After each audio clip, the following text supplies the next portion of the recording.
नाम पर लाखों हेक्टेयर जमीन पूरे देश में है। वक्फ कानून में बदलाव के बाद अब ये गरीबों से जो लूटा जा रहा है वो बंद होने वाला है। आपने वक्फ कानून बना दिया सिर्फ जमीन हड़पने के लिए। आपने ये नहीं बताने का काम करोगे कि इससे आप किस तरह फायदा पहुंचाओगे। आपने तो ऐसा शो कर दिया कि वक्फ बोर्ड आपसे भी ऊपर था कि प्रधानमंत्री जी कहें कि ये तो अब प्रगति मैदान के ऊपर भी कब्जा, भारत मंडपम पे भी कब्जा कर लेंगे, पार्लियामेंट पे भी कब्जा कर लेंगे। वक्फ संशोधन अधिनियम को लेकर पूरे देश में बवाल मचा हुआ है।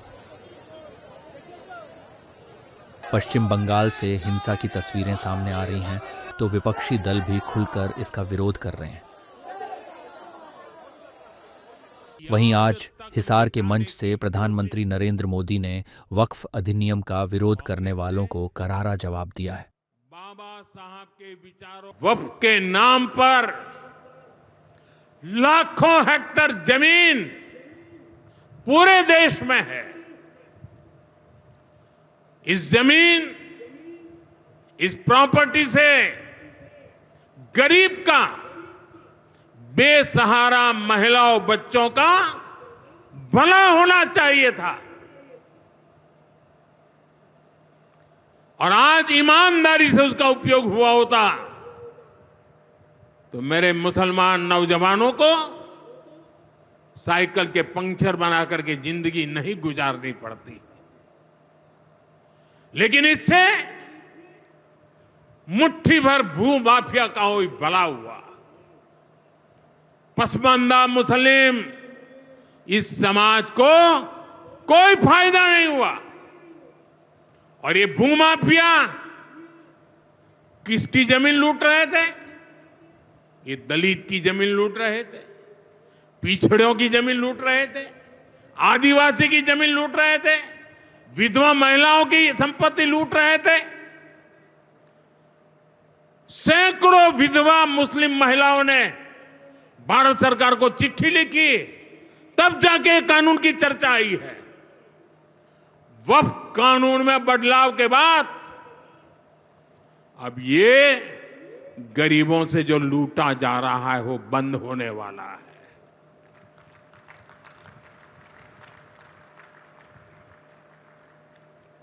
और सबसे बड़ी बात, हमने एक बहुत बड़ा जिम्मेदारीपूर्ण महत्वपूर्ण काम किया है।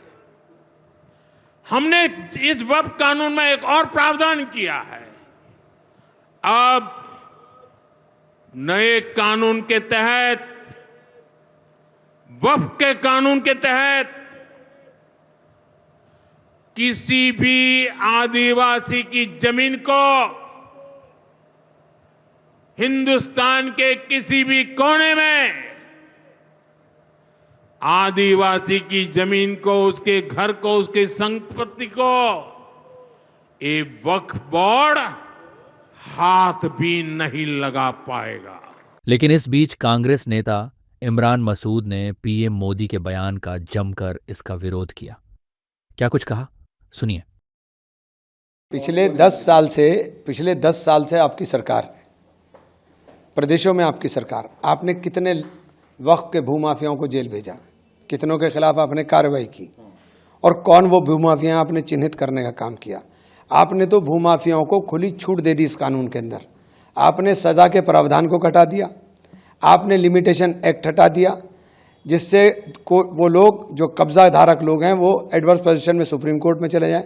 तो जो आप कह रहे हो उल्टा, ठीक उसके उल्टा आप कानून में कर रहे हो।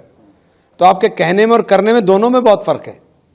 दूसरा, उन्होंने अभी ये भी कहा है कि मुस्लिम कांग्रेस जो है वो तुष्टीकरण की राजनीति करती है, मुस्लिम समुदाय को कोई फायदा नहीं पहुंचाया आज तक, उनको शिक्षा से वंचित रखा, उनको गरीब रखा, उनको कुरीतियों में बढ़ा। आपकी 10 साल की सरकार ने अलीगढ़ मुस्लिम यूनिवर्सिटी का फंड लगातार घटा दिया क्योंकि उसके पीछे मुस्लिम लगा हुआ है। आपकी 10 साल की सरकार ने अल्पसंख्यकों को मिलने वाली छात्रवृत्ति को खत्म करने का काम कर दिया। आपकी 12 साल की सरकार, 11 साल की सरकार ने जो मदरसे हैं उनको लगातार बंद करने का काम कर दिया। तो आप कर कुछ रहे हो, बता कुछ रहे हो। आप ये बताइए कि पसमानदा मुसलमान की आप बात करें तो पसमानदा मुसलमान के बच्चों की छात्रवृत्ति क्यों बंद की? क्या आप दोबारा शुरू करेंगे? देने का काम करेंगे। आपने वक्फ कानून बना दिया सिर्फ जमीन हड़पने के लिए, आपने ये नहीं बताने का काम करोगे कि इससे आप किस तरह फायदा पहुंचाओगे। भाई सरकारें आपकी हैं, वक्फ बोर्ड हमेशा सरकार के अधीन रहा, वक्फ बोर्ड कोई ऐसा तो है नहीं। आपने तो ऐसा शो कर दिया कि वक्फ बोर्ड आपसे भी ऊपर था कि प्रधानमंत्री जी कहें कि ये तो अब प्रगति मैदान के ऊपर भी कब्जा, भारत मंडपम पे भी कब्जा कर लेंगे, पार्लियामेंट पे भी कब्जा कर लेंगे। तो ऐसी लच्छेदार बातें आप बोल रहे हैं जो तथ्यहीन है और आधारहीन है, ये मुमकिन ही नहीं हो सकता है।